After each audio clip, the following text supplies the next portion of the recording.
ची चुंगली पैदी शब मिली वड्याई। लवड़ी घन हर बूंद होए प्रगट मोती छिप समाई। लवड़ी बूटी केसर मत्था टिक्का शोभा पाई। लवड़ी पारस पत्थरी अष्ट धात कंचन करवाई। ज्यों मण लवड़े सप सिर देखे लुक लुक लोक लुकाई। जान रसायन पारे हो रत्ती मुल न जाए बुलाई। आप गणाए न आप गणाई आप गणाए न आप गणाई। वाहिगुरु जी का खालसा वाहिगुरु जी की फतेह। जुगो जुग अटल शहर शतर तखत दे मालिक गुरतागति ते सुभायमान वालिए गुर आलम मुजस्मा इज्जतो सुभात हजूर पिताम साहिब सतगुरु धन गुरु ग्रंथ साहिब महाराज सच्चे पातशाह जी की पावन और मुबारक हजूरी दे अंदर रोजाना की तरह संध्या वेले के पावन दीवाना की हाजरी कर रहे पगा वाले सत्संगी जनों बड़भागे हाँ जो गुरु बख्शिश का सदका पावन गोद के अंदर जुड़ करके साहिबा की अमृतमई बाणी के रस भुने कीर्तन के नाल गुरु प्यार वाले पासों सांझ बना रहे सा। उपरंत भाई साहब भाई गुरदास जी दिया पवित्र वारां की चल रही लड़ीवार विचार के नाल जुड़न का सुभाग समा प्राप्त होया है। इस लड़ी के तहत पिछलेरे दीवाना के अंदर चौथी वार दिया 3 पौड़ियां की विचार आप संतां दे नाल साझी कीती। अगलेरी 4 नंबर पौड़ी जिसका पाठ आप दिया ने सत्कारयोग भाई साहब हुणां पासों श्रवण किया है। इसकी विचार आप संतां दे नाल साझी करनी है। आओ विचारां की आरंभता तो पहला गुरु चरणों के अंदर हाजरी लवाइए बड़े प्यार अते अदब साथ आखो जी सतनाम श्री वाहिगुरु साहिब जी।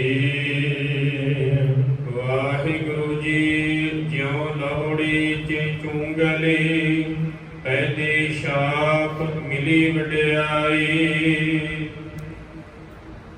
जिथे सतगुरां ने सभी गल बार बार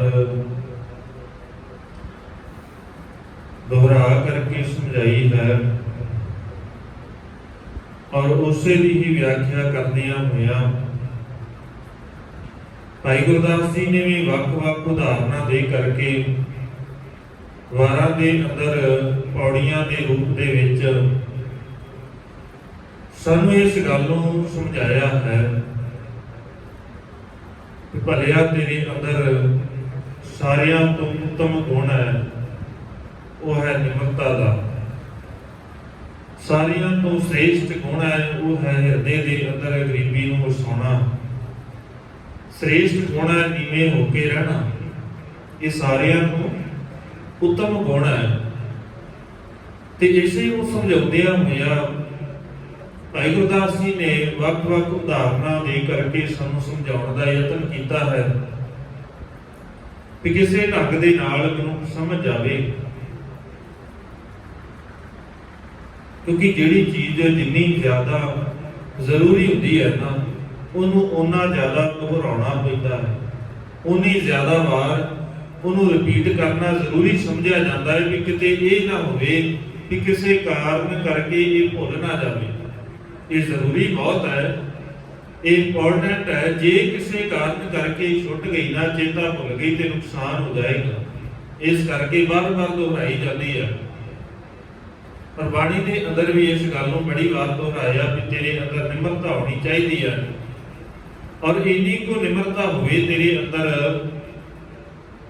ਕਿ ਤੇਰੇ ਅੰਦਰ ਦਇਆ ਦੀ ਭਾਵਨਾ ਆ ਜਾਏ। ਦਇਆ ਦੀ ਭਾਵਨਾ ਹੋਏਗੀ ਤੇ ਮੇਰੀ ਨਿਮਰਤਾ ਹੋ ਸਕਦੀ ਹੈ। ਜਿਸ ਮਨੁੱਖ ਦੇ ਅੰਦਰ ਦਇਆ ਦੀ ਭਾਵਨਾ ਨਹੀਂ, ਉਹਦੇ ਅੰਦਰ ਨਿਮਰਤਾ ਵੀ ਨਹੀਂ ਹੁੰਦੀ। ਤਾਂ ਹੀ ਮਾਲਕ ਕਹਿੰਦੇ ਨੇ 68 ਤੀਰਥ ਸਗਲ ਪੁੰਨ ਜੀ ਦਇਆ ਪਰਵਾਰ। ਨਿਮਰਤਾ ਹੋਣੀ, ਹਿਰਦੇ ਦੇ ਅੰਦਰ ਦਇਆ ਹੋਣੀ ਬਹੁਤ ਜ਼ਰੂਰੀ ਹੈ। ਜਿਸ ਮਨੁੱਖ ਦੇ ਹਿਰਦੇ ਦੇ ਅੰਦਰ ਦਇਆ ਨਹੀਂ ਹੈ ਨਾ, ਉਹਦੇ ਅੰਦਰ ਨਿਮਰਤਾ ਨਹੀਂ ਆ ਸਕਦੀ ਕਦੇ ਵੀ। ਸੰਸਾਰ ਦੇ ਅੰਦਰ ਇਹਨਾਂ ਦੇ ਬੜੇ ਮਨੁੱਖ ਨੇ ਜਿਨ੍ਹਾਂ ਦੇ ਅੰਦਰ ਇਹ ਭਾਵਨਾ ਹੀ ਨਹੀਂ ਹੈ ਬਿਲਕੁਲ ਦਇਆ ਵਾਲੀ, ਨਿਮਰਤਾ ਵਾਲੀ। ਤੇ ਸਤਿਗੁਰੂ ਕਹਿੰਦੇ ਜੇ ਦਇਆ ਹੀ ਨਹੀਂ ਹੈ ਤੇ ਫਿਰ ਧਰਮ ਹੀ ਨਹੀਂ ਹੋ ਸਕਦਾ, ਕਿਉਂਕਿ ਧਰਮ ਦੀ ਸ਼ੁਰੂਆਤ ਹੀ ਇੱਥੋਂ ਹੈ। ਤੌਲ ਧਰਮ ਦਇਆ ਕਾ ਮੂਲ, ਸ਼ੁਰੂਆਤ ਹੀ ਇੱਥੋਂ ਹੈ ਨਾ। ਜਦੋਂ ਤੱਕ ਸਾਡੇ ਹਿਰਦੇ ਦੇ ਅੰਦਰ ਦਇਆ ਨਹੀਂ ਹੈ ਤੇ ਨਿਮਰਤਾ ਪੈਦਾ ਨਹੀਂ ਹੋਏਗੀ, ਤੇ ਸਤਿਗੁਰੂ ਕਹਿੰਦੇ ਫਿਰ ਨਿਮਰਤਾ ਤੋਂ ਬਿਨਾਂ ਤੇ ਜੀਵਨ ਅਧੂਰਾ ਹੈ। ਸਾਰਿਆਂ ਤੋਂ ਸ੍ਰੇਸ਼ਟ ਗੁਣ ਹੀ ਹੈ ਮਿਠਤ ਨੀਵੀ ਨਾਨਕਾ ਗੁਣ ਚੰਗਿਆਈਆਂ ਤਤ। ਚੰਗਿਆਈਆਂ ਦਾ ਤਤ ਹੀ ਹੈ ਕਿ ਮਿਠਾਸ ਹੋਵੇ ਜੀਵਨ ਦੇ ਅੰਦਰ, ਨਿਮਰਤਾ ਹੋਵੇ। ਜੇ ਮਿਠਾਸ ਹੀ ਨਹੀਂ ਹੈ, ਨਿਮਰਤਾ ਹੀ ਨਹੀਂ ਹੈ, ਫਿਰ ਹਿਰਦੇ ਦੇ ਅੰਦਰ ਉਹ ਤਤ ਨਹੀਂ ਪੈਦਾ ਹੋਏਗਾ ਜਦੋਂ ਤੱਕ ਨੀਵਾਂਪਣ ਨਹੀਂ ਆਏਗਾ। ਤੇ ਸਤਿਗੁਰੂ ਕਹਿੰਦੇ ਫਿਰ ਜਿਹੜੇ ਵੱਡੇ ਨੇ, ਔਰ ਇਸ ਗੱਲ ਦਾ ਖਿਆਲ ਕਰ ਲੈਣ, ਜਿਹੜੇ ਹਿਰਦੇ ਦੇ ਅੰਦਰ ਵੱਡੇ ਹੋਣ ਦੀ ਗੱਲ ਹੈ ਨਾ, ਇੱਥੇ ਬੜਿਆਂ ਦੇ ਅੰਦਰ ਇਹ ਭਾਵਨਾ ਸੀ ਵੀ ਅਸੀਂ ਵੱਡੇ ਹਾਂ। ਤੇ ਸਤਿਗੁਰੂ ਕਹਿੰਦੇ ਫਿਰ ਜੇ ਤੂੰ ਵੱਡਾ ਹੈ, ਤੇ ਕਬੀਰ ਸਾਹਿਬ ਨੇ ਸਵਾਲ ਕੀਤਾ, ਕਹਿਣ ਲੱਗੇ ਚਲ ਭਲਿਆ ਮੰਨ ਲੈਨੇ ਆ, ਤੂੰ ਸਿਆਣਾ ਹੈ, ਗਿਆਨਵਾਨ ਹੈ, ਉੱਚੀ ਕੁਲ ਦੇ ਅੰਦਰ ਤੂੰ ਕਹਿੰਦਾ ਹੈ ਵੀ ਮੇਰਾ ਜਨਮ ਹੋਇਆ, ਹਾਲਾਂਕਿ ਕੁਲ ਵੀ ਤੂੰ ਆਪ ਹੀ ਬਣਾਈ ਹੈ ਨਾ ਉੱਚੀ, ਤੂੰ ਆਪ ਹੀ ਵੱਡਿਆ ਹੈ ਨਾ। ਆਪਣੇ ਆਪ ਨੂੰ ਵੱਢਣ ਲੱਗਿਆ ਤੂੰ ਸਾਰਿਆਂ ਤੋਂ ਉੱਤੇ ਰੱਖ ਲਿਆ ਕਿ ਚੱਲ ਮੰਨ ਲੈਨੇ ਆ ਵੀ ਤੂੰ ਉੱਚਾ ਹੈ, ਪਰ ਕੁਝ ਤੇ ਦੱਸ, ਕੋਈ ਏਦਾਂ ਦਾ ਤਰੀਕਾ ਤੇ ਦੱਸ ਵੀ ਮੰਨ ਲਈਏ ਵੀ ਅਸੀਂ ਵੀ ਤੂੰ ਉੱਚਾ ਹੈ। ਕੁਝ ਤੇ ਵੱਖਰਾ ਹੋਣਾ ਚਾਹੀਦਾ ਹੈ ਨਾ। ਇਸ ਸੰਸਾਰ ਦੇ ਅੰਦਰ ਜੇ ਕੋਈ ਉੱਚਾ ਹੈ, ਕਿਸੇ ਅਹੁਦੇ ਤੇ ਉੱਚਾ ਹੋ ਕੇ ਬੈਠਾ ਹੈ, ਤੇ ਕੋਈ ਤੇ ਕਾਰਨ ਹੋਵੇਗਾ ਨਾ ਵੀ ਤੂੰ ਉੱਚਾ ਹੈ। ਤੇ ਤੂੰ ਜੇ ਆਪਣੇ ਆਪ ਨੂੰ ਕਹਿੰਦਾ ਕਿ ਮੈਂ ਸਾਰਿਆਂ ਤੋਂ ਸ੍ਰੇਸ਼ਟ ਹਾਂ, ਤੇ ਕੁਝ ਤੇ ਦੱਸ। ਚੱਲ ਮੰਨ ਲੈਨੇ ਆ ਕਿ ਤੂੰ ਉੱਚਾ ਹੈ, ਤੇ ਕਬੀਰ ਸਾਹਿਬ ਕਹਿੰਦੇ ਫਿਰ ਇਹ ਦੱਸ, ਜੋ ਤੂੰ ਬ੍ਰਾਹਮਣੀ ਜਾਇਆ ਤਾਂ ਆਨ ਬਾਟ ਕਰ ਹੀ ਨਹੀਂ ਆਇਆ। ਮੰਨ ਲੈਨੇ ਆ ਵੀ ਤੂੰ ਬ੍ਰਾਹਮਣ ਤੇ ਬ੍ਰਾਹਮਣੀ ਦੇ ਘਰ ਪੈਦਾ ਹੋਇਆ ਹੈ। ਜੇ ਤੂੰ ਪੈਦਾ ਹੋਇਆ ਹੈ ਉਸ ਘਰ ਦੇ ਅੰਦਰ, ਉਸ ਘਰ 'ਚ ਪੈਦਾ ਹੋਣ ਕਰਕੇ ਤੂੰ ਉੱਚਾ ਹੈ, ਤੇ ਜਿੱਦਾਂ ਤੂੰ ਜਨਮ ਲਿਆ ਹੈ ਉਦਾਂ ਹੀ ਮੈਂ ਵੀ ਲਿਆ ਹੈ। ਤੇ ਵੇ ਸਾਡੇ ਦੋਵਾਂ 'ਚ ਫਰਕ ਕੀ ਹੈ? ਜੇ ਤੂੰ ਉੱਚਾ ਸੀ, ਤੂੰ ਵੱਖਰਾ ਸੀ, ਤੂੰ ਸੱਚਮੁੱਚ ਹੀ ਕੁਝ ਸ੍ਰੇਸ਼ਟ ਹੈ ਤੇਰੇ ਅੰਦਰ, ਤੇ ਤੈਨੂੰ ਕਿਸੇ ਹੋਰ ਤਰੀਕੇ ਦੇ ਨਾਲ ਜਨਮ ਲੈਣਾ ਚਾਹੀਦਾ ਸੀ। ਤੇ ਤਰੀਕਾ ਤੇ ਸਾਡਾ ਦੋਵਾਂ ਦਾ ਇੱਕੋ ਜਿਹਾ ਹੀ ਹੈ। ਤੇ ਤੇਰੇ ਅੰਦਰ ਉੱਚੇ ਹੋਣ ਦਾ ਹੰਕਾਰ ਕਿਹੜੀ ਗੱਲ ਦਾ? ਤੈਨੂੰ ਭੁਲੇਖਾ ਹੀ ਹੈ। ਵਿਰਸਕੇ ਦੇ ਤੈਨੂੰ ਭਰਮ ਹੈ ਕਿ ਤੂੰ ਉੱਚਾ ਹੈ, ਇਸ ਤੋਂ ਵੱਧ ਕੁਝ ਨਹੀਂ ਹੈ। ਇੱਥੇ ਸਾਰੇ ਇੱਕੋ ਜਿਹੇ ਨੇ। ਅਵਲ ਅੱਲਾਹ ਨੂਰ ਪਾਇਆ ਕੁਦਰਤ ਕੇ, ਸਭ ਬੰਦੇ ਏਕ ਨੂਰ ਤੇ ਸਭ ਜਗ ਉਪਜਿਆ, ਕੌਣ ਭਲੇ ਉਹ ਬੰਦੇ ਲੋਗਾ ਭਰਮ ਨਾ ਭੁੱਲੋ ਭਾਈ। ਕਿਤੇ ਭੁਲੇਖਾ ਨਾ ਰਹਿ ਜਾਵੇ। ਸਾਨੂੰ ਭੁਲੇਖਾ ਹੀ ਹੈ ਵੀ ਅਸੀਂ ਉੱਚੇ ਹਾਂ। ਸਤਿਗੁਰੂ ਕਹਿੰਦੇ ਫਿਰ ਭੁਲੇਖਾ ਹੀ ਹੈ ਨਾ ਵੀ ਤੂੰ ਉੱਚਾ ਹੈ। ਤੇ ਜੇ ਇਸ ਗੱਲ ਨੂੰ ਮੰਨ ਲਵੇਂ ਵੀ ਲੋਗਾ ਭਰਮ ਨਾ ਭੁੱਲੋ ਭਾਈ, ਖਾਲਕ ਖਲਕ ਖਲਕ ਮਹਿ ਖਾਲਕ ਪੂਰ ਰਹਿਓ ਸਭ ਠਾਈ। ਸਤਿਗੁਰੂ ਕਹਿੰਦੇ ਸੱਚ ਤੇ ਇੰਨਾ ਕੁ ਹੈ, ਇੱਕੋ ਹੀ ਮਿੱਟੀ ਹੈ ਤੇ ਘੁਮਿਆਰਾ ਵੀ ਇੱਕੋ ਹੀ ਹੈ, ਦੋਵੇਂ ਇੱਕੋ ਹੀ ਨੇ। ਮਿੱਟੀ ਵੀ ਉਹੀ ਹੈ, ਘੁਮਾਰ ਵੀ ਉਹੀ ਹੈ, ਬਸ ਉਹਦੇ ਬਣਾਉਣ ਦਾ ਤਰੀਕਾ ਵੱਖਰਾ ਵੱਖਰਾ ਹੈ। ਜਦੋਂ ਮਾਲਕ ਹੀ ਇੱਕ ਹੈ ਤੇ ਉਹ ਆਪਣੀ ਮਰਜ਼ੀ ਨਾਲ ਬਣਾ ਰਿਹਾ ਹੈ, ਫਿਰ ਉਹ ਬਣਾ ਤੇ ਇੱਕੋ ਹੀ ਰਿਹਾ। ਤੇ ਉੱਚੇ ਨੀਵੇਂ ਵਾਲੀ ਭਾਵਨਾ ਤੇ ਹੋਣੀ ਨਹੀਂ ਚਾਹੀਦੀ। ਮਾਟੀ ਏਕ ਅਨੇਕ ਭਾਂਤ ਕਰ ਸਾਜੀ ਸਾਜਨ ਹਾਰੇ, ਨਾ ਕਸ ਪੋਚ ਮਾਟੀ ਕੇ ਭਾਂਡੇ, ਨਾ ਕਸ ਪੋਚ ਕੁੰਭਾਰੇ। ਕੋਈ ਫਰਕ ਨਹੀਂ ਹੈ। ਇਹ ਭੁਲੇਖਾ ਹੈ। ਸਤਿਗੁਰੂ ਕਹਿੰਦੇ ਜਿੰਨਾ ਚਿਰ ਤੱਕ ਕਿ ਤੈਨੂੰ ਭੁਲੇਖਾ ਹੈ ਨਾ ਵੀ ਤੂੰ ਉੱਚਾ ਹੈ, ਉਹਨਾਂ ਚਿਰ ਤੱਕ ਤੂੰ ਗੁਰੂ ਦੇ ਨੇੜੇ ਜਾ ਨਹੀਂ ਸਕਦਾ। क्योंकि गुरु के नेड़े जाने वास्ते ते सारियां तो जरूरी है कि तू अपना भाव छड्ड के, जदों तक आपां भाव नहीं छड्डदे आप गवाही है, तां शहपाई है, और कैसी चतुराई होर ते कोई तरीका ही नहीं हैगा। गुरु दे नाल जुड़न वास्ते इको ही एक तरीका है, वो है अपने आप को खत्म करना। ते भाई गुरदास जी ने अज दी पौड़ी दे अंदर उदाहरण बख्शिश कीती, कहते देख तेरे हाथ दे अंदर 5 उंगलां ने, सारियां तो छोटी उंगल जिहड़ी है, चीची जिहड़ी है, उहदे अंदर छाप पै जाए ना, वो सारियां तो उच्ची हो जाती है, सारियां तो श्रेष्ठ मनी जान लग जाती, क्योंकि छाप उहदे विच पई है। जिउं लहड़ी की चुंगली पैंदी छाप, जदों उहदे अंदर छाप पई मिली वडियाई, उहनूं वडियाई मिल जाती है। वो सारियां तो छोटी होने तो बाद भी उहदी मनुख संभाल ज्यादा करता है, खास ख्याल रखता है, क्योंकि उहदे अंदर वो महंगी छाप पई हुई है, किते डिग ना जावे, इस करके उस छाप की भी कीमत पै जाती है। लाहुड़ी कनहर बूंद होए, प्रगट मोती सिप समाई। जदों बरसात होती है, बूंदा बड़ियां छोटियां ने, कोई बहुता ख्याल नहीं करता, कोई कीमत नहीं उन्होंने दी। बरसात बहुत हो रही है, मीह पै रहा है, कोई ख्याल नहीं करता कि किसी बूंद की कितनी कीमत है, बस धरती से डिग रही है, जे इकट्ठी हो गई ठीक है, जे सुके थां दे उत्ते डिग गई तो खत्म हो गई। लगातार बूंदा डिग गई तो उत्थे पानी खड़ गया, धरत गिली हो गई।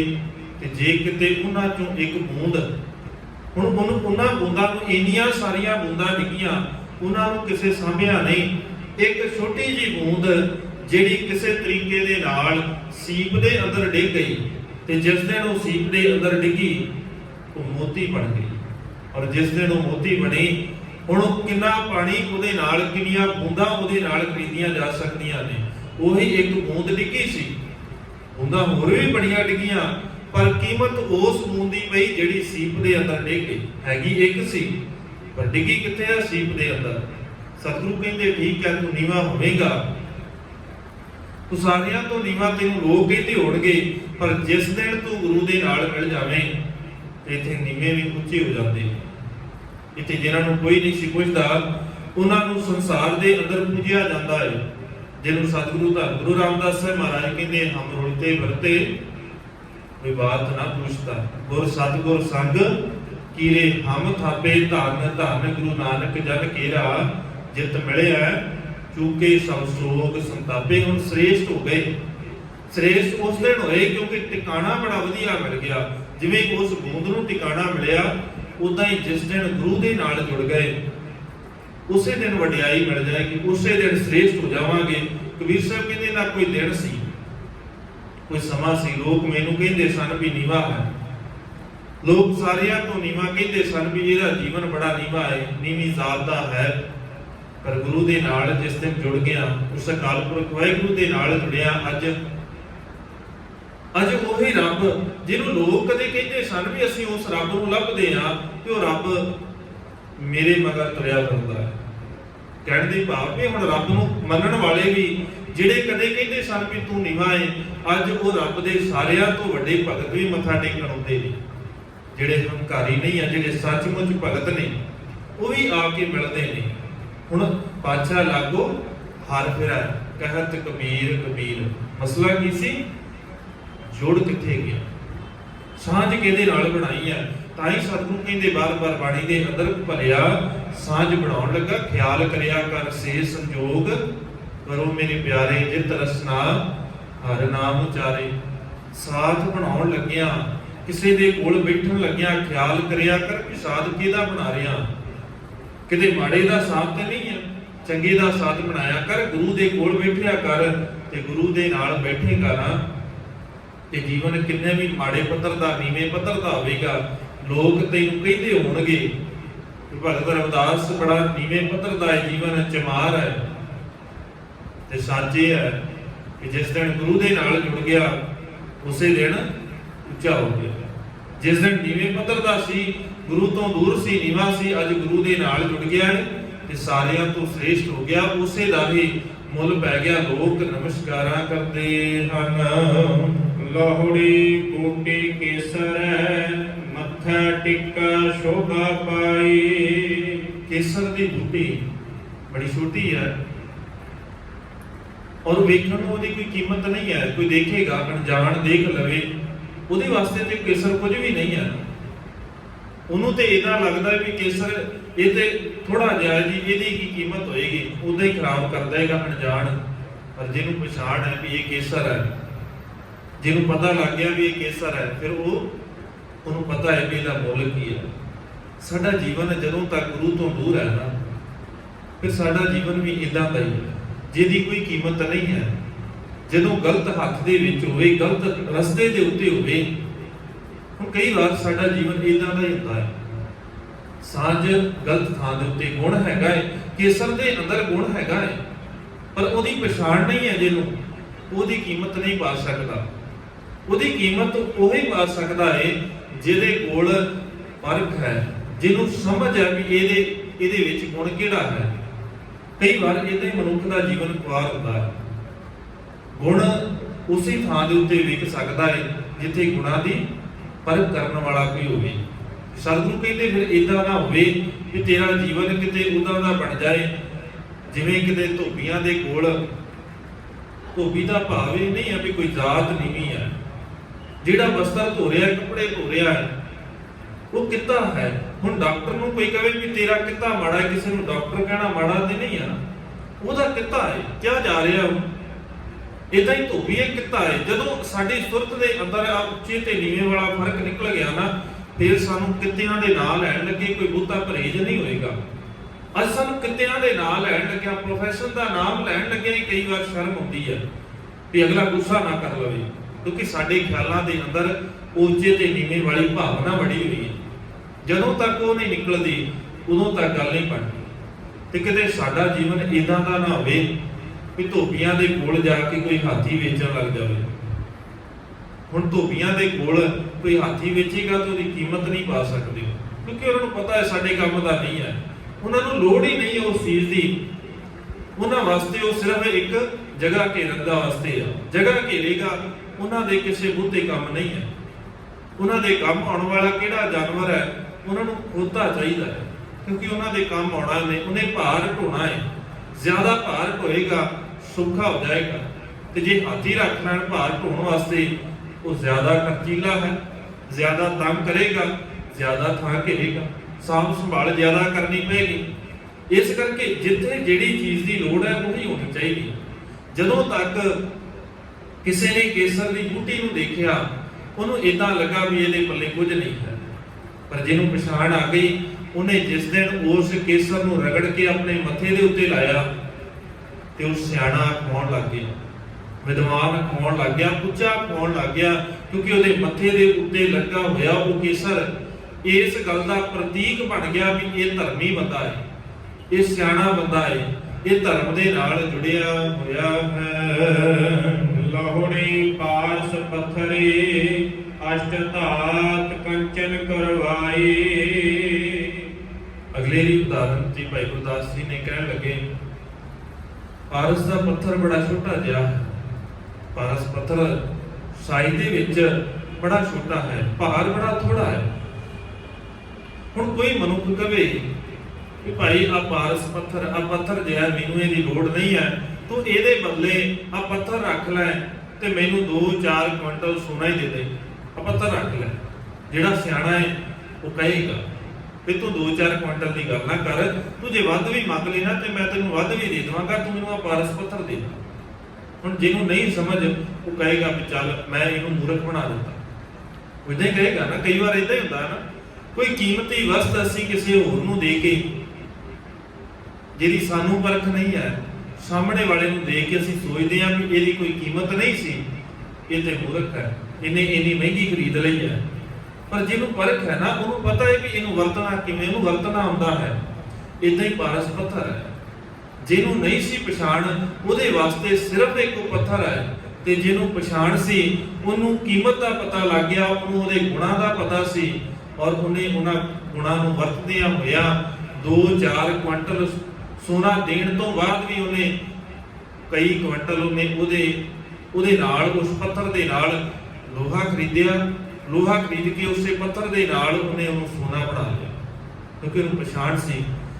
ਕਹਿੰਦੇ ਨੇ ਪਾਰਸ ਪੱਥਰ 8 ਧਾਤਾਂ ਨੂੰ ਸੋਨੇ ਦੇ ਵਿੱਚ ਬਦਲਦਾ ਹੈ। ਜਿਹਨੂੰ ਨਹੀਂ ਸੀ ਪਛਾਣ ਉਹਨੂੰ ਏਦਾਂ ਲੱਗਾ ਕਿ ਇਹ ਸਿਰਫ ਇੱਕ ਪੱਥਰ ਹੈ, ਪਰ ਜਿਹਨੂੰ ਪਛਾਣ ਸੀ, ਜਿਸ ਦਿਨ ਸਾਨੂੰ ਕੀਮਤ ਪਤਾ ਲੱਗੇ ਹੈ ਬੜੀ ਕੀਮਤ, ਉਹਦੀ ਸਾਈਜ਼ ਬੜਾ ਛੋਟਾ ਹੈ ਪਰ ਉਹਦੀ ਕੀਮਤ ਜ਼ਿਆਦਾ ਹੈ। ਗੱਲ ਹੈ ਵੀ ਨੀਵਾਂ ਹੋਣ ਦੇ ਨਾਲ ਨਾਲ ਗੁਣ ਹੋਣਾ ਜ਼ਿਆਦਾ ਜ਼ਰੂਰੀ ਹੈ। ਨਿਵੈ ਸੋ ਗੌਰਾ ਹੋਏ, ਨੀਵਾਂ ਹੋ ਤੇ ਤੇਰੇ ਅੰਦਰ ਗੁਣ ਹੋਣੇ ਚਾਹੀਦੇ ਨੇ। ਇਹ ਨਾ ਹੋਵੇ ਗੁਣ ਤੇ ਕੋਈ ਹੈ ਨਹੀਂ ਪਰ ਉੱਚਾ ਹੋਣਾ ਹੈ। ਬਹੁਤੇ ਨੇ ਅੱਜ ਸਮਾਜ ਦਾ ਹੀ ਹਾਲ ਹੈ, ਸ੍ਰੇਸ਼ਟ ਤੇ ਹੋਣਾ ਚਾਹੁੰਦੇ ਆ, ਉੱਚੇ ਤੇ ਹੋਣਾ ਚਾਹੁੰਦੇ ਆ, ਉੱਚੇ ਅਹੁਦਿਆਂ ਤੇ ਬਹਿਣਾ ਜ਼ਰੂਰ ਚਾਹੁੰਦੇ ਆ, ਪਰ ਸਾਡੇ ਕੋਲ ਗੁਣਾਂ ਵਾਲੀ ਕੋਈ ਗੱਲ ਨਹੀਂ ਹੈ। ਗੁਣ ਨਹੀਂ ਹੈਗੇ ਜ਼ਰੂਰੀ। ਜਿਹੜੇ ਗੁਣ ਨੇ, ਹੋ ਸਕਦਾ ਹੈ ਕਿਸੇ ਕੋਲ ਕਿਤਾਬੀ ਗਿਆਨ ਬਹੁਤ ਹੋਵੇ, ਡਿਗਰੀਆਂ ਬਹੁਤ ਹੋਣ, ਪਰ ਅੱਜ ਦੇ ਸਮਾਜ ਦੇ ਅੰਦਰ ਡਿਗਰੀਆਂ ਦੇ ਨਾਲ ਨਾਲ ਜਿਹੜੀ ਸਾਰਿਆਂ ਤੋਂ ਵੱਡੀ ਘਾਟ ਹੈ ਨਾ, ਉਹ ਹੈ ਚੰਗੇ ਗੁਣ, ਜਿਹੜੇ ਜ਼ਰੂਰੀ ਨੇ ਜੀਣ ਨੂੰ, ਜਿਹੜੇ ਜੀਣ ਵਾਸਤੇ ਜ਼ਰੂਰੀ ਨੇ, ਉਹ ਨਹੀਂ ਹੈਗੇ ਸਾਡੇ ਕੋਲ। ਸਾਡੇ ਕੋਲ ਉਹ ਗੁਣ ਹੈਗੇ ਨੇ ਜਿਨ੍ਹਾਂ ਦੇ ਨਾਲ ਕਮਾਉਣਾ ਹੈ, ਸਾਡੇ ਕੋਲ ਉਹ ਗੁਣ ਨਹੀਂ ਹੈਗੇ ਜਿਨ੍ਹਾਂ ਦੇ ਨਾਲ ਜੀਣਾ ਹੈ। ਸਾਨੂੰ ਜੀਣਾ ਭੁੱਲਿਆ ਹੋਇਆ, ਅਸੀਂ ਸਿਰਫ ਕਮਾਉਣਾ ਸਿੱਖ ਰਹੇ ਹਾਂ, ਪਰ ਬੱਚਿਆਂ ਨੂੰ ਸਿਖਾ ਵੀ ਕਮਾਉਣਾ ਹੀ ਰਹੇ ਹਾਂ। ਸਾਡਾ ਸੁਭਾਅ ਬਣਿਆ ਹੋਇਆ ਬਸ ਚੰਗਾ ਪੜ੍ਹ ਲਓ ਚੰਗਾ ਕਮਾ ਲਵਾਂਗੇ, ਦੌੜ ਲਓ ਚੰਗਾ ਕਮਾ ਲਵਾਂਗੇ। ਚੰਗਾ ਕਮਾਉਣਾ ਬਹੁਤ ਜ਼ਰੂਰੀ ਹੈ, ਅੱਤ ਦਾ ਜ਼ਰੂਰੀ ਹੈ, ਪਰ ਨਾਲ ਨਾਲ ਚੰਗਾ ਜੀਣਾ ਵੀ ਜ਼ਰੂਰੀ ਹੈ। ਚੰਗਾ ਕਮਾਉਂਦਿਆਂ ਹੋਇਆਂ ਇਹ ਨਾ ਹੋਵੇ ਵੀ ਕਿਸੇ ਨੂੰ ਠੱਗਣ ਲੱਗ ਗਏ। ਜੇ ਗੁਣ ਹੋਵੇਗਾ ਫਿਰ ਠੱਗਾਂਗੇ ਨਹੀਂ, ਮਿਹਨਤ ਦੇ ਨਾਲ ਕਮਾਵਾਂਗੇ। ਕਾਲ ਖਾਏ ਕਿਸ ਹੱਥੋਂ ਦੇ, ਕਾਲ ਕਰਾਂਗੇ, ਮਿਹਨਤ ਕਰਾਂਗੇ। ਇੱਥੇ ਤੇ ਮਿਹਨਤ ਹੀ ਪ੍ਰਵਾਨ ਹੈ, ਭਾਵੇਂ ਉਹ ਗੁਰੂ ਦੇ ਦਰ ਦੇ ਉੱਤੇ ਆ ਕੇ ਮਿਹਨਤ ਕਰਨੀ ਪਵੇ, ਭਾਵੇਂ ਸੰਸਾਰ ਦੇ ਅੰਦਰ। ਇੱਥੇ ਠੱਗੀ ਨਹੀਂ, ਇੱਥੇ ਸ਼ਾਰਟਕਟ ਨਹੀਂ ਚੱਲਦੇ। ਅਸੀਂ ਬਹੁਤੇ ਚਾਹੁੰਦੇ ਹਾਂ ਜਿੱਦਾਂ ਸੰਸਾਰ ਦੇ ਅੰਦਰ ਅਸੀਂ ਚਾਹੁੰਦੇ ਆ ਨਾ, ਜਿੱਦਾਂ ਦਾ ਸਾਡਾ ਆਪਣਾ ਸੁਭਾਅ ਹੈ ਕਿ ਮੈਨੂੰ ਕੋਈ ਰਿਸ਼ਵਤ ਦੇ ਜਾਵੇ ਤੇ ਮੈਂ ਅਗਲੇ ਦਾ ਕੰਮ ਕਰ ਦਵਾਂਗਾ, ਕੋਈ ਮੇਰੀ ਉਸਤਤ ਕਰ ਜਾਵੇ ਮੈਂ ਅਗਲੇ ਦਾ ਕੰਮ ਕਰ ਦਵਾਂਗਾ। ਉਦਾਂ ਹੀ ਸਾਨੂੰ ਲੱਗਦਾ ਹੈ ਕਿ ਰੱਬ ਵੀ ਇਦਾਂ ਦਾ ਹੀ ਹੈ। ਅਸੀਂ ਰੱਬ ਨੂੰ ਰਿਸ਼ਵਤ ਦੇ ਦੇਵਾਂਗੇ ਨਾ, 10 ਰੁਪਏ 20 ਰੁਪਏ 100 ਰੁਪਏ ਦਾ ਮੱਥਾ ਟੇਕ ਕੇ, ਫਿਰ ਅਸੀਂ ਕੀ ਕਰਨਾ ਹੈ? ਅਸੀਂ ਰੱਬ ਨੂੰ ਖੁਸ਼ ਕਰ ਲੈਣਾ। ਰੱਬ ਦੀ ਉਸਤਤ ਕਰਕੇ ਨਾ ਕਹਿ ਕੇ ਵੀ ਰੱਬ ਬੜਾ ਵੱਡਾ ਹੈ, ਬੇਅੰਤ ਹੈ। ਅਸੀਂ ਚਾਹੁੰਦੇ ਹਾਂ ਵੀ ਰੱਬ ਨੂੰ ਇਦਾਂ ਹੀ ਖੁਸ਼ ਕਰ ਲਈਏ, ਮੰਨੀਏ ਭਾਵੇਂ ਨਾ ਹੀ ਕੋਈ, ਉਸ ਮਾਰਗ ਦੇ ਉੱਤੇ ਤੁਰੀਏ ਨਾ। ਸਤਿਗੁਰੂ ਕਹਿੰਦੇ ਵੀ ਤੇਰੇ ਚ ਸੁਭਾਅ ਤੇਰਾ ਤੇ ਉਹਦਾ ਦਾ ਹੀ ਆ ਨਾ, ਤੂੰ ਤੇ ਰੱਬ ਨੂੰ ਆਪਣੇ ਵਰਗਾ ਬਣਾ ਕੇ ਬੈਠਾ। ਤੇ ਜ਼ਰੂਰੀ ਸੀ ਉਹਦੇ ਗੁਣਾਂ ਨੂੰ ਆਪਣੇ ਜੀਵਨ ਦੇ ਅੰਦਰ ਲੈ ਕੇ ਤੇ ਗੁਣਾਂ ਨੂੰ ਵਸਾਉਣਾ। ਜਿਵੇਂ ਉਸ ਪਾਰਸ ਪੱਥਰ ਦੇ ਅੰਦਰ ਹੈਗਾ ਬੜਾ ਛੋਟਾ ਹੈ ਪਰ ਕੀਮਤੀ ਹੈ। ਕੀਮਤੀ ਤਾਂ ਹੋਇਆ ਕਿਉਂਕਿ ਉਹਦੇ ਅੰਦਰ ਗੁਣ ਨੇ, ਤੇ ਅਸੀਂ ਚਾਹੁੰਦੇ ਹਾਂ ਬਿਨਾਂ ਗੁਣਾਂ ਤੋਂ ਰੱਬ ਦੇ ਨਾਲ ਜੁੜ ਜਾਈਏ, ਬਿਨਾਂ ਗੁਣਾਂ ਤੋਂ ਰੱਬ ਦੀ ਭਗਤੀ ਕਰ ਲਈਏ। ਸਤਿਗੁਰੂ ਕਹਿੰਦੇ ਫਿਰ ਇਦਾਂ ਨਹੀਂ ਹੋ ਸਕਦਾ। ਜੇ ਭਗਤੀ ਕਰਨੀ ਹੈ, ਰੱਬ ਦੀ ਉਸਤਤ ਕਰਨੀ ਹੈ, ਤੇ ਸੁਭਾਅ ਰੱਬ ਵਾਲਾ ਬਣਾ ਕੇ ਆ। ਕਿਤੇ ਸੁਭਾਅ ਉਹੀ ਨਾ ਲਈ ਆਵੀਂ ਜਿਹੜਾ ਤੇਰਾ ਆਪਣਾ ਹੈ, ਕਿਉਂਕਿ ਗੁਰੂ ਨੂੰ ਮਿਲਣ ਚੱਲਿਆ ਹੈ ਨਾ, ਔਗਣ ਛੱਡ ਕੇ ਜਾਇਆ। ਜ਼ਰੂਰੀ ਇਹ ਹੈ ਅਸੀਂ ਗੁਰੂ ਨੂੰ ਮਿਲਣ ਜਾਂਦੇ ਵੀ ਕਦੇ ਔਗਣ ਨਹੀਂ ਛੱਡਣੀ। ਕਬੀਰ ਸਾਹਿਬ ਕਹਿੰਦੇ ਕਬੀਰ ਸਾਧੂ ਕੋ ਮਿਲਣਾ ਚਾਹੀਏ, ਸਾਥ ਨਾ ਲੀਜੈ ਕੋਏ, ਪਾਛੈ ਪਾਉ ਨਾ ਦੀਜੀਆ, ਆਗਿਆ ਹੋਏ ਸੋ ਹੋਏ। ਪਿੱਛੇ ਵਾਲਾ ਸੁਭਾਅ ਛੱਡ ਕੇ ਆ। ਅਸੀਂ ਪਿੱਛੇ ਵਾਲਾ ਸੁਭਾਅ ਨਹੀਂ ਛੱਡ ਕੇ ਆਉਨੇ, ਆਦਤਾਂ ਨਹੀਂ ਛੱਡ ਕੇ ਆਉਨੇ। ਜਦੋਂ ਤੱਕ ਆਪਣੇ ਅੰਦਰ ਦੇ ਔਗਣਾਂ ਨੂੰ ਛੱਡ ਕੇ ਗੁਣ ਨਹੀਂ ਧਾਰਨ ਕਰਦੇ, ਸਤਿਗੁਰੂ ਕਹਿੰਦੇ ਫਿਰ ਉਦੋਂ ਤੱਕ ਤੇਰੀ ਜ਼ਿੰਦਗੀ 'ਚ ਗੁਰੂ ਦੀ ਬਖਸ਼ਿਸ਼ ਨਹੀਂ ਹੋ ਸਕਦੀ, ਕਿਉਂਕਿ ਬਿਨਾਂ ਗੁਣਾਂ ਤੋਂ ਭਗਤੀ ਨਹੀਂ ਹੁੰਦੀ। ਬਿਨ ਗੁਣ ਕੀਤਾ ਭਗਤ ਨਾ ਹੋਏ। ਬਿਨਾਂ ਗੁਣਾਂ ਤੋਂ ਭਗਤੀ ਨਹੀਂ ਕਰ ਸਕਦੇ, ਔਰ ਗੁਣ ਜ਼ਰੂਰੀ ਨੇ। ਗੁਣ ਹੋਣ ਦੇ ਨਾਲ ਤੂੰ ਆਪਣੇ ਆਪ ਉੱਚਾ ਹੋ ਜਾਏਗਾ। ਜਿਨ੍ਹਾਂ ਨੂੰ ਪਰਖ ਹੈ ਉਹ ਪਛਾਣ ਕਰ ਲੈਣਗੇ। ਤੇ ਜੇ ਤੂੰ ਚਾਹਵੇਂ ਕਿ ਬਿਨਾਂ ਗੁਣਾਂ ਤੋਂ ਸਿਰਫ ਉੱਚਾ ਹੋ ਜਾਵਾਂ, ਹੁਣ ਆਕਾਰ ਦੇ ਅੰਦਰ ਤੇ ਬੜੇ ਪੱਥਰ ਵੱਡੇ ਨੇ, ਪਰ ਵੱਡੇ ਆਕਾਰਾਂ ਦੇ ਨਾਲ ਤੇ ਕੁਝ ਨਹੀਂ ਹੋਵੇਗਾ। ਵੱਡੇ ਆਕਾਰ ਦੇ ਨਾਲ ਕੋਈ ਕੀਮਤ ਨਹੀਂ ਪੈਂਦੀ।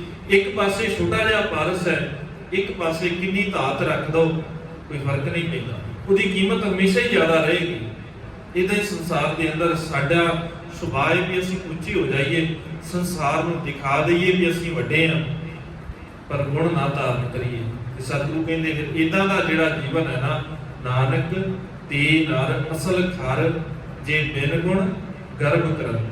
ਜੇ ਬਿਨਾਂ ਗੁਣਾਂ ਤੋਂ ਹੰਕਾਰੀ ਹੋਏ ਫਿਰਦੇ ਆ ਨਾ ਕਿ ਮੈਂ ਸਿਆਣਾ, ਮੇਰੇ ਅੰਦਰ ਚਤਰਾਈਆਂ ਨੇ, ਲੋਕ ਮੇਰੇ ਤੋਂ ਡਰਦੇ ਨੇ। ਤੇ ਸਤਿਗੁਰੂ ਕਹਿੰਦੇ ਫਿਰ ਇਦਾਂ ਦਾ ਜੀਵਨ ਉਸ ਖੋਤੇ ਵਰਗਾ ਹੈ ਜਿਹਦੇ ਉੱਤੇ ਸਿਰਫ ਭਾਰ ਲੱਦਣ ਦਾ ਕੰਮ ਕੀਤਾ ਜਾਂਦਾ। ਤੂੰ ਵੀ ਤੇ ਭਾਰ ਹੀ ਚੁੱਕੀ ਫਿਰਦਾ ਹੈ ਨਾ। ਸਾਡਾ ਵੀ ਤਾਂ ਸੁਭਾਅ ਹੈ, ਕਈ ਵਾਰ ਇਦਾਂ ਹੀ ਹੁੰਦਾ ਨਾ। ਮਾਲਕ ਪਾਵਨ ਬਾਣੀ ਦੇ ਅੰਦਰ ਉਦਾਹਰਣ ਬਖਸ਼ਿਸ਼ ਕਰਦੇ ਸਤਿਗੁਰੂ ਕਹਿੰਦੇ ਇਦਾਂ ਦੇ ਦਾ ਸੁਭਾਅ ਪਤਾ ਕਿਵੇਂ ਦਾ ਹੈ, ਜਿਨ੍ਹਾਂ ਨੂੰ ਲੱਗਦਾ ਵੀ ਅਸੀਂ ਬੜੇ ਉੱਚੇ ਅਹੁਦਿਆਂ ਦੇ ਉੱਤੇ ਆ, ਲੋਕ ਸਾਡੇ ਤੋਂ ਡਰਦੇ ਨੇ, ਗੁਣ ਕੋਈ ਨਹੀਂ ਹੈਗਾ। ਉਦਾਂ ਦਾ ਹੀ ਹੈ ਜਿਵੇਂ ਚੂਹੇ ਦੇ ਪੂਛ ਨੂੰ ਨਾ ਛੱਜ ਬੰਨ੍ਹ ਦੇਵੇ ਕੋਈ। ਜਦੋਂ ਚੂਹੇ ਦੀ ਪੂਛ ਨੂੰ ਛੱਜ ਬੰਨ੍ਹ ਦਿੱਤੀ ਜਾਵੇ ਫਿਰ ਉਹ ਆਪਣੀ ਖੁੱਡ ਦੇ ਵਿੱਚ ਵੜ ਨਹੀਂ ਸਕਦਾ ਤੇ ਬਿੱਲੀ ਉਹਨੂੰ ਖਾ ਜਾਂਦੀ ਹੈ। ਤੇ ਸਤਿਗੁਰੂ ਕਹਿੰਦੇ ਤੇਰਾ ਵੀ ਤੇ ਸੁਭਾਅ ਏਦਾਂ ਦਾ ਹੀ ਆ, ਤੂੰ ਵੀ ਤੇ ਬੰਨੀ ਫਿਰਦਾ ਹੈ ਨਾ ਛੱਜ, ਤੇ ਮੈਂ ਬੜਾ ਉੱਚਾ ਵਾਂ, ਉੱਚੇ ਅਹੁਦਿਆਂ ਦਾ, ਸਿਆਣਪਾਂ ਦਾ, ਗਿਆਨ ਦਾ, ਹੰਕਾਰ ਦਾ, ਤੂੰ ਛੱਜ ਬੰਨੀ ਤੇ ਫਿਰਦਾ ਹੈ। ਤੇ ਫਿਰ ਤੂੰ ਗੁਰੂ ਦੇ ਮਾਰਗ ਦੇ ਉੱਤੇ ਪਹੁੰਚ ਹੀ ਨਹੀਂ ਸਕਦਾ, ਉਹ ਨਿਜ ਘਰ ਦੇ ਅੰਦਰ ਕਦੇ ਵੀ ਨਹੀਂ ਜਾ ਸਕਦਾ। ਸਤਿਗੁਰੂ ਕਹਿੰਦੇ ਚੂਹਾ ਖੱਡਣਾ ਮਾਵਈ ਤਿੱਕਲ ਬੰਨੈ ਛੱਜ। ਛੱਜ ਬੰਨਿਆ ਹੋਇਆ ਨਾ ਪੂਛ ਨੂੰ। ਸਾਨੂੰ ਵੀ ਤੇ ਇਦਾਂ ਹੀ ਲੱਗਦਾ ਕਿ ਅਸੀਂ ਬੜੇ ਉੱਚੇ ਹਾਂ ਜੀ, ਅਸੀਂ ਤੇ ਬੜਾ ਧਨ ਕਮਾਇਆ, ਅਸੀਂ ਤੇ ਜ਼ਿੰਦਗੀ ਦੇ ਅੰਦਰ ਬੜੇ ਤਜਰਬੇ ਕੀਤੇ ਨੇ। ਸਤਿਗੁਰੂ ਕਹਿੰਦੇ ਵੀ ਤੇਰੇ ਚ ਉਹਦੇ ਚ ਵਰਕ ਹੀ ਰਹਿ ਗਿਆ, ਨਿਮਰਤਾ ਤੇ ਤੇਰੇ ਅੰਦਰ ਵੀ ਨਹੀਂ ਹੈ। ਜ਼ਰੂਰੀ ਹੈ ਸਾਡੇ ਅੰਦਰ ਨਿਮਰਤਾ ਹੋਣੀ, ਭਾਵੇਂ ਆਕਾਰ ਛੋਟਾ ਹੈ ਪਰ ਉਸ ਪਾਰਸ ਦੇ ਵਾਂਗ ਗੁਣ ਜ਼ਿਆਦਾ ਹੋਣੇ ਚਾਹੀਦੇ ਹਨ। ਜਿਉ ਮਨ ਲੋੜੇ ਸਭ ਸਿਰ, ਦੇਖ ਲੁਕ ਲੁਕ ਲੋਕ ਲੁਕਾਈ। ਸੱਪ ਦੇ ਸਿਰ ਦੇ ਵਿੱਚ ਕਹਿੰਦੇ ਮਣੀ ਹੁੰਦੀ ਹੈ, ਉਹ ਸੰਸਾਰ ਉਸ ਮਣੀ ਨੂੰ ਲੱਭਦਾ ਫਿਰਦਾ ਹੈ, ਲੁਕ ਲੁਕ ਕੇ ਚਾਹੁੰਦਾ ਹੈ ਕਿ ਮੈਨੂੰ ਕਿਸੇ ਤਰੀਕੇ ਦੇ ਨਾਲ ਇਹ ਦਿਖ ਜਾਵੇ। ਹੁਣ ਆਕਾਰ ਬੜਾ ਛੋਟਾ ਹੈ, ਹੁਣ ਸੱਪ ਦਾ ਸਿਰ ਹੀ ਕਿੰਨਾ ਕੁ ਹੈ, ਉਹਦੇ ਸਿਰ ਦੇ ਅੰਦਰ ਉਹ ਕਹਿੰਦੇ ਮਣੀ ਹੁੰਦੀ ਹੈ। ਸਾਈਜ਼ ਬੜਾ ਛੋਟਾ ਹੈ, ਆਕਾਰ ਬੜਾ ਛੋਟਾ ਹੈ, ਪਰ ਗੁਣ ਬੜੇ ਨੇ। ਕੀਮਤ ਗੁਣਾਂ ਦੀ ਹੈ। ਇਹ ਖਿਆਲ ਕਰ ਲਈਏ, ਜਦੋਂ ਤੱਕ ਸਾਡੀ ਜ਼ਿੰਦਗੀ ਦੇ ਅੰਦਰ ਗੁਣ ਨਹੀਂ ਆ, ਤਾਂ ਹੀ ਤੇ ਮਾਲਕ ਕਹਿੰਦੇ ਨੇ ਗੁਰੂ ਨੂੰ ਮਿਲਿਆ ਕਰ, ਗੁਰੂ ਦੇ ਕੋਲ ਬੈਠਿਆ ਕਰ, ਸਿੱਖਿਆ ਕਰ। ਗੁਰ ਮਿਲ ਚੱਜ ਆਚਾਰ ਸਿੱਖ, ਤੁਧ ਕਦੇ ਨਾ ਲੱਗੈ ਲੋ। ਸਤਿਗੁਰ ਕੀ ਬਾਣੀ ਸਤ ਸਰੂਪ ਹੈ, ਗੁਰਬਾਣੀ ਪੜ੍ਹੀਆਂ। ਇਹ ਗੁਰੂ ਤਾਂ ਹੀ ਤੇ ਸਿਖਾਉਂਦਾ ਹੈ ਸਾਨੂੰ ਕਿ ਭਲਿਆ ਦੇ ਗੁਣਾਂ ਤੋਂ ਬਿਨਾਂ ਤੇ ਤੇਰੀ ਜ਼ਿੰਦਗੀ ਅਧੂਰੀ ਹੈ। ਗੁਣਾਂ ਤੋਂ ਬਿਨਾਂ ਤੇ ਤੇਰੇ ਵਿੱਚ ਤੇ ਜਾਨਵਰ ਦੇ ਵਿੱਚ ਕੋਈ ਫਰਕ ਨਹੀਂ ਹੈ। ਤੇਰੇ ਤੋਂ ਚੰਗਾ ਤੇ ਉਹ ਜਾਨਵਰ ਹੈ ਜਿਹਦੇ ਕੋਲੋਂ ਗੁਣ ਸਿੱਖਿਆ ਜਾ ਰਿਹਾ ਹੈ। ਸਤਿਗੁਰੂ ਨੇ ਸਾਨੂੰ ਸਿਖਾਉਣ ਵਾਸਤੇ ਹਰੇਕ ਜੀਵ ਤੋਂ ਜਿਹੜਾ ਵੀ ਨਜ਼ਰੀ ਪੈਂਦਾ ਹੈ, ਸਤਿਗੁਰੂ ਨੇ ਉਹਦੇ ਤੋਂ ਸਿਖਾਇਆ ਹੈ ਸਾਨੂੰ। ਭਾਵੇਂ ਕੋਈ ਵੀ ਕੁੱਤਾ ਹੈ, ਸਤਿਗੁਰੂ ਨੇ ਸਾਨੂੰ ਕੁੱਕਰ ਤੋਂ ਵੀ ਸਿਖਾਇਆ ਹੈ। ਅਸੀਂ ਸਾਰਿਆਂ ਤੋਂ ਨੀਵਾਂ ਸਮਝਦੇ ਹਾਂ। ਬਾਂਦਰ ਤੋਂ ਸਤਿਗੁਰੂ ਨੇ ਸਾਨੂੰ ਸਿਖਾਇਆ ਕਿ ਕੁਝ ਨਹੀਂ, ਇਹਦੇ ਕੋਲੋਂ ਸਿੱਖ ਲਾ, ਤੇਰਾ ਵੀ ਤੇ ਸੁਭਾਅ ਇਹਦੇ ਵਰਗਾ ਹੀ ਹੈ, ਤੇਰਾ ਮਨ ਇਸੇ ਬਾਂਦਰ ਵਰਗਾ ਹੀ ਹੈ ਨਾ, ਵੀ ਜਿਵੇਂ ਉਹ ਟੱਪਦਾ ਰਹਿੰਦਾ ਹੈ ਤੇ ਤੂੰ ਵੀ ਤੇ ਉਦਾਂ ਹੀ ਟੱਪਦਾ ਹੈ, ਤੇਰੇ ਤੇ ਉਹਦੇ 'ਚ ਕੋਈ ਫਰਕ ਥੋੜੀ ਨਾ ਹੈ। ਸਤਿਗੁਰੂ ਕਹਿੰਦੇ ਫਿਰ ਉਹਦੇ ਕੋਲੋਂ ਸਿੱਖ ਲਾ। ਮਰਕਟ ਮੁਸਤੀ ਨਾਜ਼ਕੀ ਮਨ ਬੌਰਾ ਰੇ, ਲੀਨੀ ਹਾਥ ਪਸਾਰ ਛੂਟਨ ਕੋ ਸਹਿਸਾ ਪਰਿਆ। ਸਤਿਗੁਰੂ ਕਹਿੰਦੇ ਦੇਖ ਇਹਦਾ ਵੀ ਹਾਲ ਇਦਾਂ ਦਾ ਹੀ ਹੈ। ਸ਼ਿਕਾਰੀ ਨੇ ਬਾਂਦਰ ਫੜਨਾ ਸੀ, ਉਹਨੇ ਇੱਕ ਸਿਆਣਪ ਕੀਤੀ, ਉਹਨੇ ਕੁਜਾ ਲਿਆ, ਕੁਜੇ ਦੇ ਵਿੱਚ ਚਣੇ ਪਾ ਲਏ ਤੇ ਮਿੱਟੀ ਦੇ ਵਿੱਚ ਦੱਬ ਦਿੱਤਾ। ਬਾਂਦਰ ਨੇ ਦੇਖਿਆ ਵੀ ਚਣੇ ਨੇ, ਉਹਨੇ ਉਸ ਕੁਜੇ ਦੇ ਵਿੱਚ ਜਦੋਂ ਹੱਥ ਪਾਇਆ, ਹੱਥ ਪਾ ਕੇ ਮੁੱਠੀ ਬੰਦ ਕੀਤੀ। ਹੁਣ ਨਾ ਤੇ ਉਹ ਚਣੇ ਛੱਡਦਾ ਏ, ਜੇ ਚਣੇ ਛੱਡਦਾ ਏ ਫਿਰ ਪੱਲੇ ਕੁਝ ਨਹੀਂ ਪੈਂਦਾ, ਕਿਉਂਕਿ ਮੁੱਠੀ ਖੋਲਣੀ ਪੈਣੀ ਆ। ਜੇ ਮੁੱਠੀ ਨਹੀਂ ਖੋਲਦਾ ਤੇ ਫਿਰ ਹੱਥ ਨਹੀਂ ਬਾਹਰ ਨਿਕਲਦਾ, ਕਿਉਂਕਿ ਉਹਦਾ ਆਕਾਰ ਹੀ ਇੰਨਾ ਕਿ ਸਿੱਧਾ ਸਿੱਧਾ ਹੀ ਹੱਥ ਬਾਹਰ ਨਿਕਲ ਸਕਦਾ ਹੈ। ਬਾਂਦਰ ਏਦਾਂ ਹੀ ਵੜਿਆ ਜਾਂਦਾ। ਸਤਿਗੁਰੂ ਕਹਿੰਦੇ ਤੂੰ ਵੀ ਤੇ ਵੜਿਆ ਹੋਇਆ ਹੈ, ਤੈਨੂੰ ਵੀ ਤੇ ਪਦਾਰਥਾਂ ਦਾ ਮੋਹ ਇਦਾਂ ਹੀ ਆ ਨਾ, ਤੇਰਾ ਵੀ ਤੇ ਸੁਭਾਅ ਇਦਾਂ ਦਾ ਹੀ। ਨਾ ਤੂੰ ਸੰਸਾਰ ਦੇ ਅੰਦਰ ਰਹਿੰਦਿਆਂ ਹੋਇਆ ਮੁੱਠੀ ਖੋਲੇ ਤੇ ਨਾ ਤੂੰ ਬਚੇ ਤੋਂ ਨਾ ਨਿਕਲ ਸਕਦਾ ਹੈ। ਇਸੇ ਬਾਂਦਰ ਵਰਗਾ ਹੀ ਤੇ ਸੁਭਾਅ ਹੈ ਤੇਰਾ। ਸਤਿਗੁਰੂ ਕਹਿੰਦੇ ਇਹਦੇ ਕੋਲੋਂ ਸਿੱਖ ਲੈ। ਰਸਾਂ ਦਾ ਸੁਭਾਅ ਬਣਿਆ ਹੋਇਆ, ਮੱਛੀ ਵਾਲਾ ਜੀਵਨ ਲੈ ਕੇ ਤੁਰਿਆ ਫਿਰਦਾ ਹੈ, ਉਦਾਂ ਹੀ ਫਸਿਆ ਫਿਰਦਾ। ਸਤਿਗੁਰੂ ਕਹਿੰਦੇ ਗੁਣ ਸਿੱਖ। ਜਦੋਂ ਤੱਕ ਗੁਣ ਨਹੀਂ ਨੇ ਸਾਡੀ ਜ਼ਿੰਦਗੀ ਦੇ ਅੰਦਰ, ਉਦੋਂ ਤੱਕ ਸਾਡਾ ਜੀਵਨ ਕਦੇ ਵੀ ਇਦਾਂ ਦਾ ਨਹੀਂ ਹੋ ਸਕਦਾ ਕਿ ਗੁਰੂ ਦੇ ਨਾਲ ਜੁੜ ਕਰਕੇ ਅਸੀਂ ਗੁਰੂ ਦੀਆਂ ਬਖਸ਼ਿਸ਼ਾਂ ਲੈ ਲਈਏ। ਤੇ ਜੇਕਰ ਸਾਡੇ ਅੰਦਰ ਗੁਣ ਹੋਣਗੇ, ਭਾਵੇਂ ਆਕਾਰ ਉਸ ਮਣੀ ਦਾ ਬਹੁਤ ਛੋਟਾ ਹੈ, ਪਰ ਸੰਸਾਰ ਉਹਨੂੰ ਲੋਕ ਲੋਕ ਕੇ ਦੇਖਦਾ ਹੈ, ਉਹਦੀ ਉਸਤਤ ਕਰਦਾ ਹੈ, ਉਹਦੀ ਵਾਹਵਾਹੀ ਕਰਦਾ ਹੈ।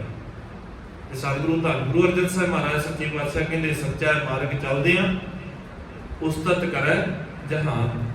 ਭਾਵੇਂ ਕਿ ਤੇਰਾ ਆਕਾਰ, ਤੇਰਾ ਅਹੁਦਾ ਤੇਰਾ ਸੰਸਾਰ ਦੇ ਅੰਦਰ ਕੋਈ ਬਹੁਤਾ ਨਾਮਨਾ ਨਹੀਂ ਹੋਏਗਾ, ਤੇਰੇ ਕੋਲ ਧਨ ਬਹੁਤਾ ਨਹੀਂ ਹੋਏਗਾ, ਪਰ ਸੰਸਾਰ ਤੇ ਉਸਤਤ ਕਰੇਗਾ ਕਿਉਂਕਿ ਤੇਰੇ ਕੋਲ ਗੁਣ ਹੈ।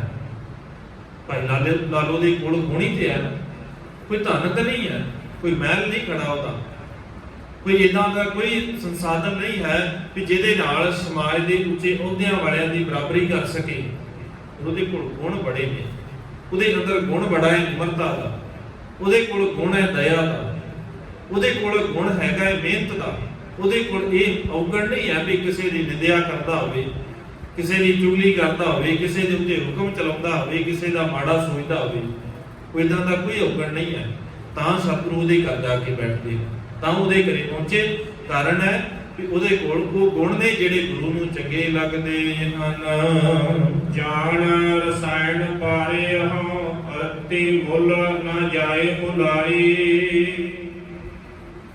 ਪਾਰੇ ਦੇ ਰਸਾਇਣ ਦੇ ਨਾਲ, ਪਾਰਾ ਵੀ ਬੜਾ ਛੋਟਾ ਜਿਹਾ, ਉਹਦਾ ਰਸਾਇਣ ਬੜਾ ਕੀਮਤੀ ਹੈ।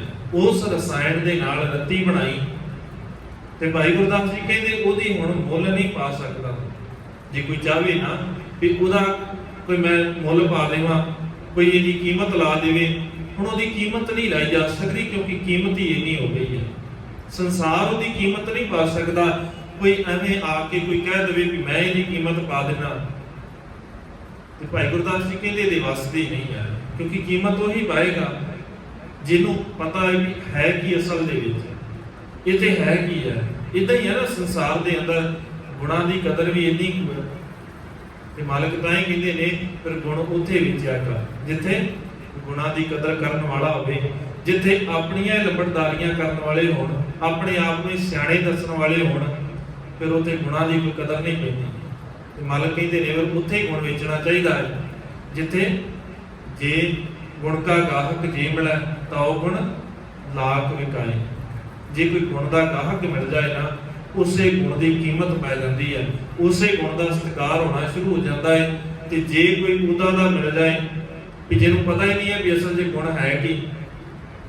ਜੇ ਭਾਈ ਨੰਦ ਲਾਲ ਸਿੰਘ ਜੀ ਮੁਗਲ ਹਾਕਮ ਦੇ ਕੋਲੋਂ ਆਉਂਦੇ ਨੇ ਤੇ ਇਸੇ ਕਰਕੇ ਆਉਂਦੇ ਨੇ ਨਾ, ਪਤਾ ਤੇ ਹੈ ਵੀ ਇਹਦੇ ਕੋਲ ਗੁਣ ਬਹੁਤ ਹੈ, ਪਰ ਗੁਣ ਵਰਤਣਾ ਕਿਵੇਂ ਹੈ ਉਹ ਨਹੀਂ ਪਤਾ, ਵਰਤਣ ਦੀ ਸਮਝ ਨਹੀਂ ਹੈ ਵੀ ਇਹਦਾ ਗੁਣ ਵਰਤਿਆ ਕਿਵੇਂ ਜਾ ਸਕਦਾ।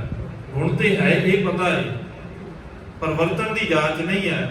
ਔਰ ਜਿਸ ਦਿਨ ਪਤਾ ਲੱਗਾ ਕਿ ਕੋਈ ਇਦਾਂ ਦਾ ਹੈ ਸੰਸਾਰ ਦੇ ਅੰਦਰ ਜਿਹਨੂੰ ਪਤਾ ਹੈ ਵੀ ਇਹਨਾਂ ਗੁਣਾਂ ਨੂੰ ਵਰਤਣਾ ਕਿਵੇਂ ਹੈ, ਉਸੇ ਵੇਲੇ ਉਸ ਹਾਕਮ ਨੂੰ ਛੱਡ ਕੇ ਤੇ ਕਲਗੀਧਰ ਪਾਤਸ਼ਾਹ ਦੇ ਦਰਬਾਰ ਦੇ ਅੰਦਰ ਆ ਜਾਂਦੇ।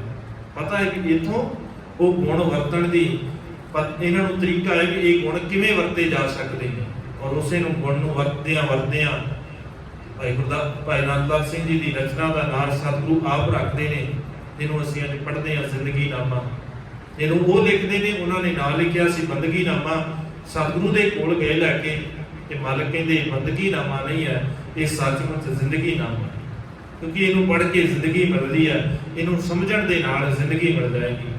ਔਰ ਇਦਾਂ ਹੀ ਹੈ ਭਾਈ ਗੁਰਦਾਸ ਜੀ ਕਹਿੰਦੇ ਦੇਖ ਉਹ ਪਾਰਾ ਹੈ ਬੜਾ ਛੋਟਾ ਪਰ ਕੀਮਤੀ ਹੈ। ਕੀਮਤੀ ਇਸ ਕਰਕੇ ਹੈ ਕਿਉਂਕਿ ਉਹਦੇ ਅੰਦਰ ਨੀਵੇਂ ਹੋਣ ਦੀ ਗੱਲ ਹੈ, ਉਹਦੇ ਅੰਦਰ ਉੱਚੇ ਹੋਣ ਦਾ ਕੋਈ ਹੰਕਾਰ ਨਹੀਂ ਹੈ।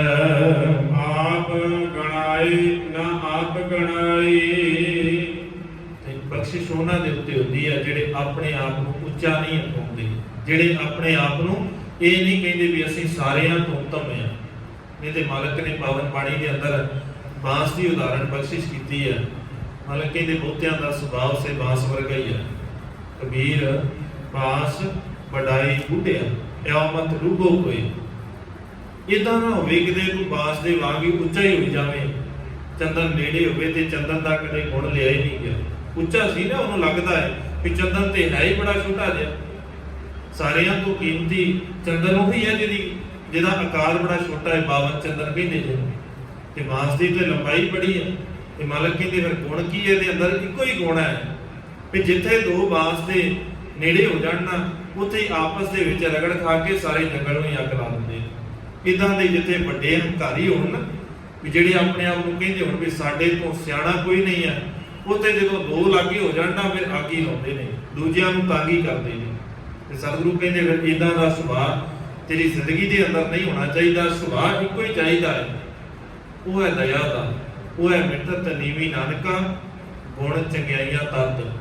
ਆਪਣੇ ਆਪ ਨੂੰ ਨੀਵਾਂ ਦਿਖਾਉਣ ਦਾ, ਨਿਮਰਤਾ ਦਾ, ਦਇਆ ਦਾ, ਤੇ ਜੇ ਉੱਚੇ ਹੋਣਾ ਹੈ ਤੇ ਸਤਿਗੁਰੂ ਦਾ ਵਚਨ ਅਸੀਂ ਬਾਰ-ਬਾਰ ਦੁਹਰਾਉਂਦੇ ਆ ਤਾਂ ਕਿ ਸਾਡੇ ਖਿਆਲਾਂ, ਕਿਉਂਕਿ ਅਜੇ ਯਾਦ ਹੀ ਨਾ ਰਿਹਾ, ਅਜੇ ਵੀ ਰੋਜ਼ਾਨਾ ਖਬਰਾਂ ਆ ਜਾਂਦੀਆਂ ਨੇ ਕਿ ਪੁਰਾਣੇ ਥਾਂ ਨੀਵੇਂ ਜਾਤ ਵਾਲਿਆਂ ਨੂੰ ਗੁਰੂ ਘਰ 'ਚ ਵੜ ਨਹੀਂ ਦਿੱਤਾ। ਹੈਰਾਨੀ ਨਹੀਂ ਹੁੰਦੀ, ਅਜੇ ਵੀ ਇਹ ਕੰਮ ਚੱਲ ਰਿਹਾ ਹੈ।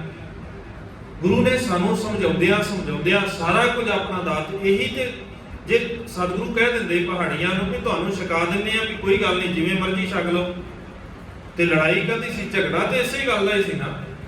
ਬਾਰ-ਬਾਰ ਹਮਲੇ ਕਰਨ ਦਾ ਕਾਰਨ ਹੀ ਤੇ ਇਹ ਸੀ ਵੀ ਸਾਡੀ ਉਹ ਜਿਹੜੀ ਪੁਰਾਤਨ ਮਰਿਆਦਾ ਹੈ ਉਹਨੂੰ ਖਰਾਬ ਕੀਤਾ ਜਾ ਰਿਹਾ ਹੈ, ਉਹਨੂੰ ਉਸੇ ਗੱਲ ਤੋਂ ਮੁਨਕਰ ਹੋ ਰਹੇ ਹੋ ਤੁਸੀਂ, ਇਸੇ ਕਰਕੇ ਤੇ ਹਮਲੇ ਕੀਤੇ ਜਾਂਦੇ ਨੇ।